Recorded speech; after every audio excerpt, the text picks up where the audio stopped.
when I was a child, I had a friend, I didn't get to see her much, and she moved almost immediately. I wonder if she was autistic, because she had a lot in common with me. We both would just be in the room with each other, interacting, not even say a word for the longest of times. After that meeting, each one of us asked when we could see the other again. Neither of these guardians thought we even liked each other, because we weren't communicating, but we were communicating in our way. And we were happy. Just a few hours of my life when I had that sense of compatibility, and I live in a culture of people just assuming that the majority of people will just have this. The minute they open themselves up to it, it'll just happen. They'll just meet these people. And that's part of the holistic culture as a normal phenomenon. It's everywhere. You're just gonna have that person. You have these people, you're compatible with them. That's not something we all experience. To put more of a fine point on this, if you can't have that experience with people at large as an autistic individual, have you tried seeing what it's like trying autist to autist conversation?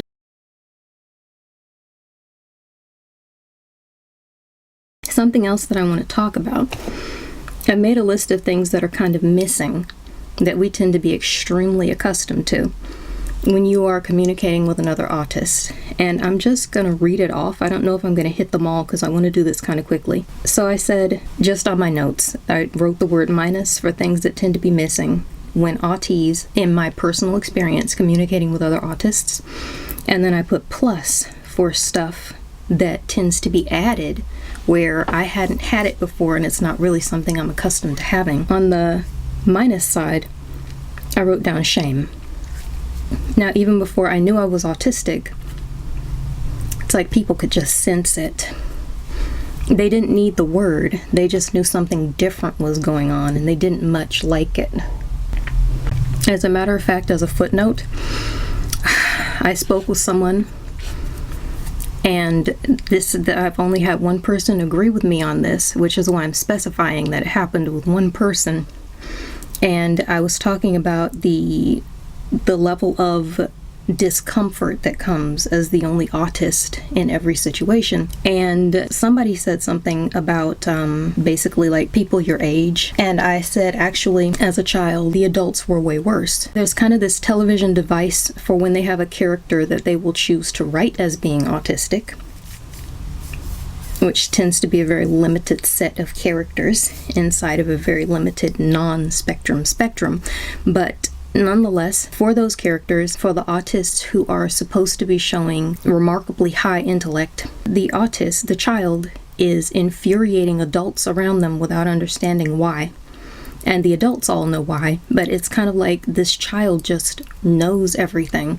And they're not thinking, oh no, the child acts like a know-it-all, but they're actually wrong. The problem is that the adults feel that they're expert in something, and they will say many things, and in the event that they say something that's incorrect, the child, still being a child and being innocent of the intricacies of life, will just give them the correct information, and then the adults will have a certain type of ire. Now, I'm not saying this is always what happened, because I was taught really early on, see, in the TV programs, whatever, in media, the child will then be told by someone like a loving parent, you can't correct other adults. And it's a conversation like, why not? They were incorrect. Well, because they don't like it.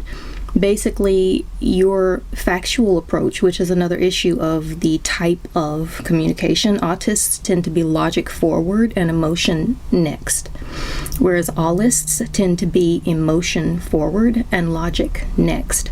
So there's kind of an incompatibility there, because the thing that's happening on the program is that the child is logic first in their communication, and the adult is emotion first in their reaction.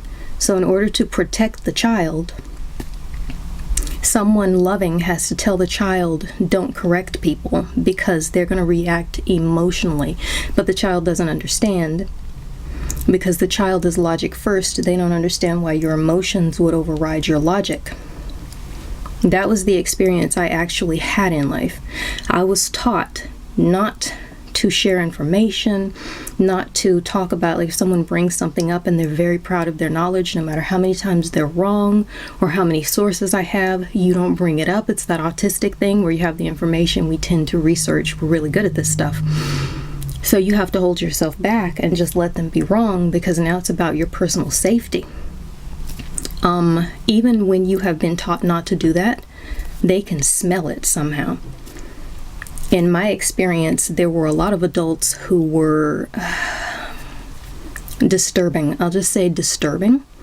And I was just an autistic child who I'm sure I realize a lot of us will relate. I know I'm brown and I know I'm female.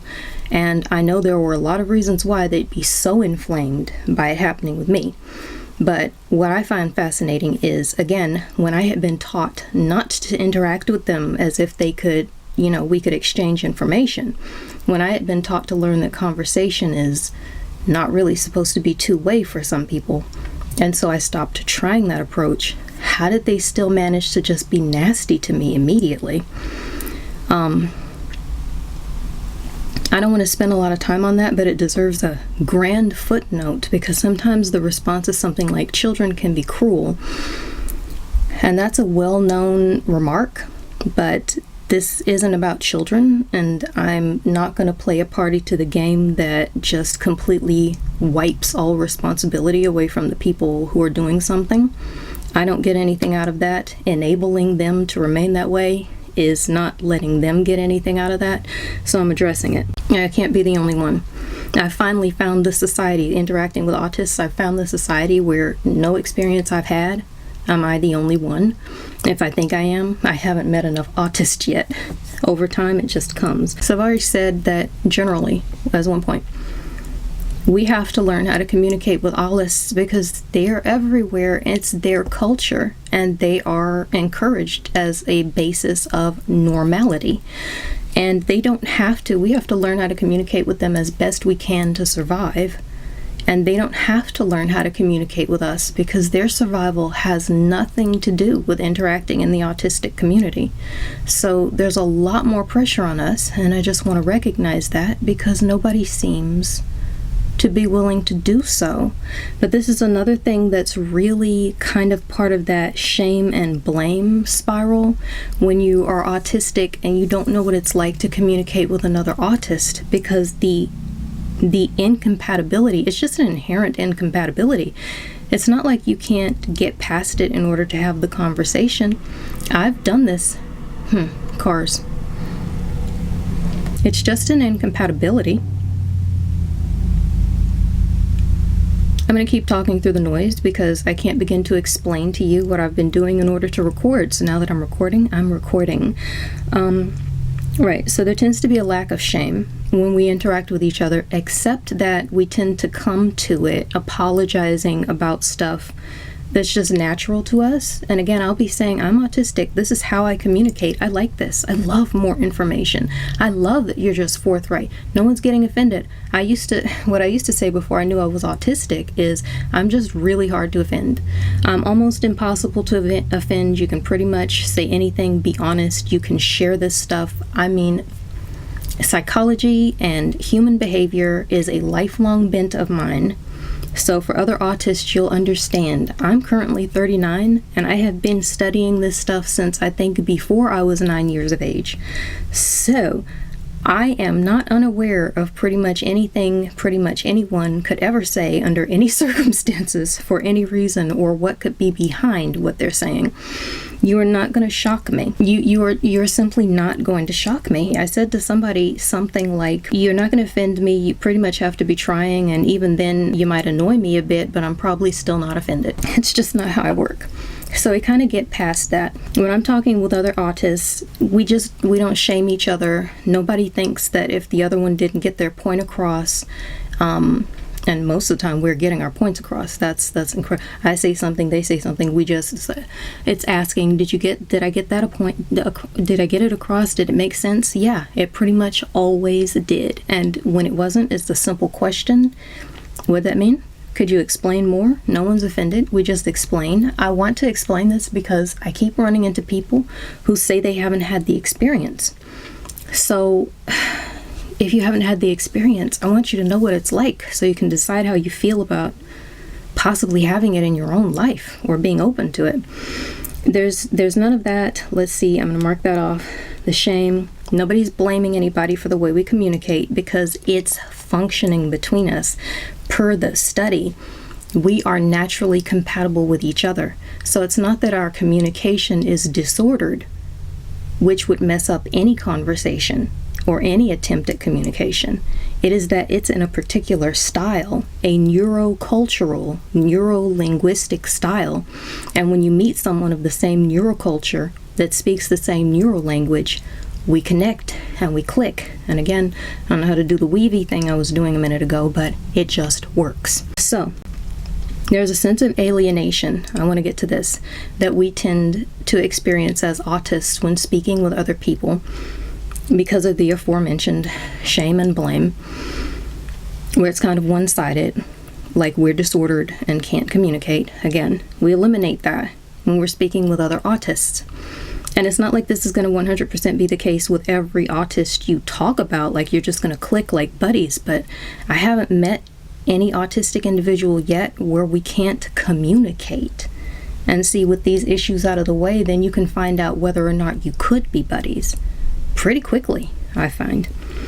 It's really easy to see when you have things in common, when people are just so similar in so many ways as far as, like I said, neuroculture and neurolinguistics. So the alienation just kind of goes away, and I haven't felt like, yes, I literally was the child who thought I am proof that there is life off of Earth because I was the only one I knew who was like me. I was the only one I knew who thought like me or talked like me. I was like, these Earthlings, these people on Earth, I don't understand. I can't be like them. No one is like me. There's no one else. I literally did think, in the absence of all other information of anything else that fits, the simplest explanation must be true. And at some point, the alienation was so over the top that the simplest explanation became, I can't be from Earth. I wondered how this was possible, but being smart enough to know I don't know everything, I couldn't pretend it was impossible. I definitely didn't have the proof that it was impossible. So I actually did think that, but I have spent my life feeling alienated from every conversation, every situation, even based on my vocal tones and my level of comfort, or the fact that everyone else could info dump about their things, their emotional things, but I couldn't do anything like it on any subject unless it was amplifying their point.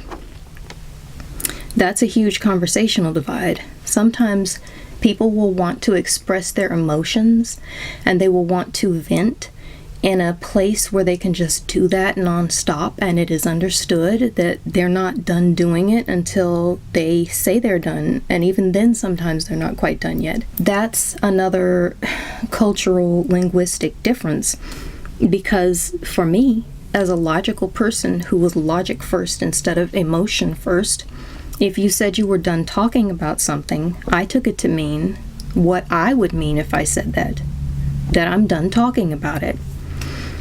As an example, I have had a lot of situations over the past few years where, when discussing things with autists and the conversation got very emotional for me, I would say, I need to be done talking about this topic right now because I've become very emotional and it's not leading to a good place. You know, it just got a little too far. So I'd say, I'm done. They changed the subject immediately. It's amazing. And we just continue to talk, and there's no issue about it. And I don't come back to it later and just keep on going or get offended because I thought the conversation was still about me, because the way that I'm expressing myself, again, my emotion is there. I don't know why I'd need to explain this, but apparently I do. My emotion is there, but it's behind the logical approach. So my logic in saying, the forthrightness of saying I'm done talking about this, means exactly that. There's no hidden message. There's no hidden message at all. So when we're done talking about it, I'm fine. And sometimes that's not the case with other people.